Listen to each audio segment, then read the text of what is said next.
సోమందేపల్లి మండలంలో అంగరంగ వైభవంగా శ్రీరామనవమి వేడుకలు. జూలకుంటలో ఎద్దుల బళ్ళు, ట్రాక్టర్లతో ఆలయం చుట్టూ వినూత్న ప్రదక్షిణలు. ఈదుల బల్లాపురంలో కన్నుల పండుగగా మహిళల జ్యోతుల మహోత్సవం, సీతారామ కళ్యాణం. చెన్నాపురం శ్రీ ఆంజనేయ స్వామి ఆలయంలో పోటెత్తిన భక్తులు, భారీ అన్నదానం. నమస్కారం, స్టార్ జేమనం న్యూస్ కు స్వాగతం. సోమందేపల్లి మండలంలో శ్రీరామనవమి వేడుకలు అంగరంగ వైభవంగా జరిగాయి. సనాతన భారతంలో ప్రతి పల్లెలోనూ ఆంజనేయ స్వామి ఆలయం ఉండటం ఆనవాయితీగా ఉంది. ఈ క్రమంలోనే శ్రీరామనవమి పర్వదినాన్ని పురస్కరించుకొని మండలంలోని పల్లెలన్నీ భక్తి భావంతో పలకించిపోయాయి. ముఖ్యంగా జూలుకుంట, ఈదుల బల్లాపురం, చెన్నాపురం గ్రామాల్లో జరిగిన విశేష వేడుకల వివరాలు ఇప్పుడు చూద్దాం. సోమందేపల్లి మండలం జూలుకుంట గ్రామంలోని ప్రసిద్ధ పాత జూలకుంట ఆంజనేయ స్వామి దేవాలయం భక్తులతో కిటకిటలాడింది. చుట్టుపక్కల గ్రామాల నుంచి విచ్చేసిన భక్తులు స్వామివారికి మొక్కులు చెల్లించుకున్నారు. ఇక్కడ ఒక ప్రత్యేక ఆచారం అందరినీ ఆకర్షించింది. గ్రామస్తులు తమ వ్యవసాయానికి మూలాధారమైన ఎద్దుల బళ్ళు, ట్రాక్టర్లతో గుడి చుట్టూ ప్రదక్షిణలు చేసి తమ భక్తిని చాటుకున్నారు. అనంతరం భక్తులకు పానకం, పెసరబేడలు, మజ్జిగ పంపిణీ చేయడంతో పాటు తమకు తోచిన విధంగా అన్నదాన కార్యక్రమాలు చేపట్టారు.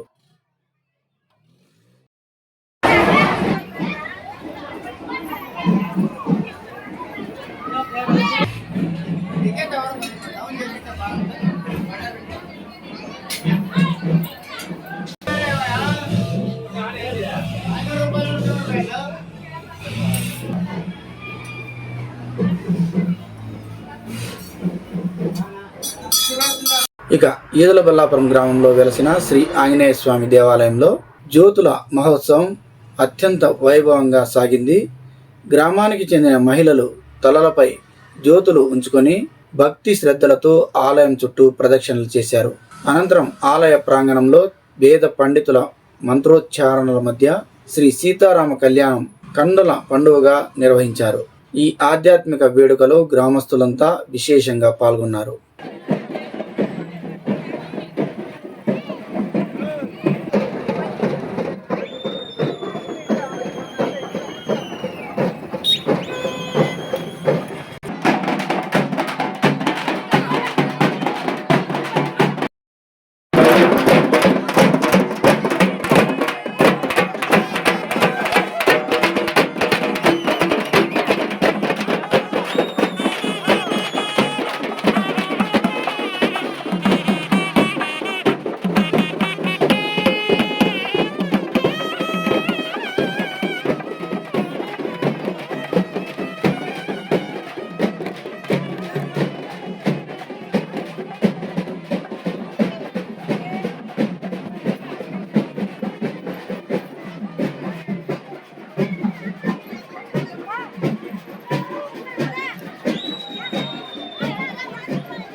మరోవైపు చెన్నాపురం గ్రామంలోని శ్రీ ఆంజనేయ స్వామి దేవాలయంలోనూ శ్రీరామనవమి వేడుకలకు భక్తులు పోటెత్తారు. ఆలయ ధర్మకర్త పవన్ కుమార్ ఆధ్వర్యంలో గ్రామస్తులంతా ఏకతాటిపై నిలిచి జ్యోతుల ఉత్సవాన్ని ఘనంగా జరుపుకున్నారు.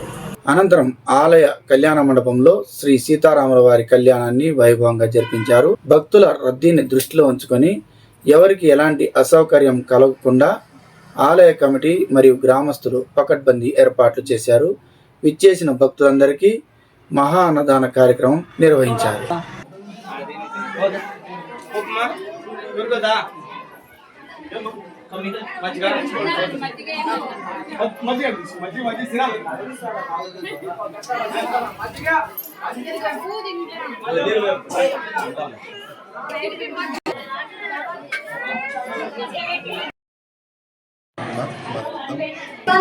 పల్లి మండలం చెన్నాపురం గ్రామంలో ప్రతి శ్రీరామనవమికి జరుపుకునే విధంగా ఇది శ్రీరామనవమికి కూడా ముఖ్యంగా సీతారాముల కళ్యాణము, ఆంజనేయ స్వామికి విశేష పూజ జరుపుకుంటూ అలాగే గ్రామస్తులందరూ అన్నదమ్ములలాగా దీపాలు మోసి జ్యోతులతో మన గ్రామం సుభిక్షంగా ఉండాలని కోరుకుంటూ మోసాము.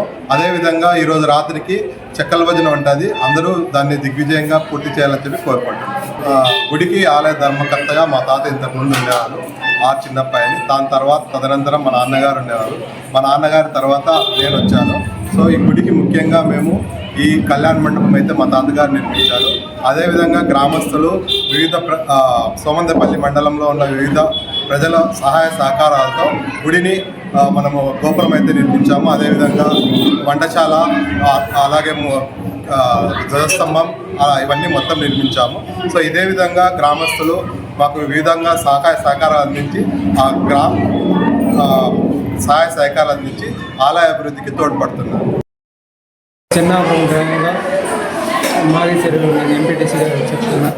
ఈ చెన్నాపురం అంటే జిల్లాలోనే అతి పెద్దగా జరుపుకుంటున్నాం శ్రీరామనవమికి. అందువలన ఇక్కడ భోజనాలు ఉంటాయి. ఎప్పటికి మా తాత కాలం నుంచి అట్లే జరుగుతుంది. కాకపోతే ఈ ధర్మకర్తని ఆర్చిన ప్రకారం మేము పిల్లలున్నప్పుడు గుడి సన్నగా ఉంటే ఒక డెవలప్మెంట్ చేసినాడు. అందువలన గ్రామస్తులు కూడా ఇక్కడ వంట గది చందాలు వేసుకుని గ్రామ భక్తాదులతో వంటగది నిర్మించినాడు. అందువలన చెన్నాపురం అంటే ఈ మన జిల్లాలోనే ఫేమస్గా జరుగుతుందని అదే విధంగా జ్యోతులు, చక్రపదిని కానీ సంవత్సరం లేదా శ్రీరామనవమికి డ్రామా కానీ ఏదో ఒకటి కాలక్షేపానికి నైట్కి కాలక్షేపం చేస్తూ మాకు ఘనంగా జరుపుకుంటున్నాం. ఇదే విధంగా మేము రాబోయే దినాల్లో కూడా ఇదే విధంగా జరుపుకొని ఇంకా బాగా అభివృద్ధి కావాలని దేవుని వేడుకుంటూ ఈ అవకాశం ఇచ్చిన మాగే చెరువు పంచాయతీ చెన్నాపురం గ్రామం. ఈ చెన్నాపురం గ్రామంలో ఆంజనేయ స్వామి గుడి టెంపుల్ అనేది చాలా విశిష్టంగా జరుగుతుంది. అలాగే ప్రతి సంవత్సరం శ్రీరామనవమి అనేది చాలా ముఖ్యంగా ఘనంగా జరుపుకుంటాం. ఈ ఆలయ ధర్మకర్త ఆర్ చిన్నప్పయ్య గారు అనేవారు ఉండేవారు. వాళ్ళ తదనంతరం ఆంజనేయులు సార్ గారు, వాళ్ళ తదనంతరం ఇప్పుడున్న పవన్ కుమార్ జరుపుతున్నారు. అలాగే ఈ శ్రీరామనవమి విశేషం ఏమంటే ప్రతి శ్రీరామనవమికి పొద్దున్నే ఉదయం 9 గంటలకు సీతారాముల కళ్యాణం, ధ్వజారోహణ, అలాగే అఖండలం 9 రోజులు అఖండలం పెట్టి ఈ 9 రోజులు విశేష పూజలు జరుగుతాయి. ఈరోజు ముఖ్యంగా అన్నదానం, అలాగే రాత్రికి కాలక్షేపంగాను చెక్క భజన కార్యక్రమాలు ఇలాంటివి ఎన్నో జరుగుతాయి. శ్రీరామనవమే కాదు, ప్రతిరోజు నిత్య పూజలు జరుగుతాయి ఈ గుడికి. ఈ గుడి ఇక్కడ నుంచి ఈ జిల్లా వ్యాప్తంగా కాదు, రాష్ట్ర వ్యాప్తంగా కూడా అనేక భక్తులు ఇక్కడికి ఎన్నో వాళ్ళ కోరికలు తీర్చడానికి ఆంజనేయ స్వామి నమ్మకంతో ఇక్కడికి వచ్చి విశేష పూజలు జరుగుతుంటాయి. ఈ ఆంజనేయ స్వామి ఇలాగే బాగా జరిగి ఈ ఊర్లో అందరికీ ఎల్లవేళలా ఆరోగ్యాలు ఇవ్వాలని కోరుకుంటూ ఈ అవకాశం ఇచ్చిన వారికి సెలవు తీసుకుంటున్నాం. సోమందేపల్లి మండలంలో జరిగిన ఈ వేడుకలు మన పల్లెల్లో చెక్కు చెదరని సనాతన ధర్మానికి, ఆధ్యాత్మిక ఐక్యతకు నిదర్శనంగా నిలిచాయి. ఇది ఇవాల్టి ప్రత్యేక కథనం. మరిన్ని వార్తా విశేషాల కోసం చూస్తూనే ఉండండి స్టార్ జే మనం న్యూస్.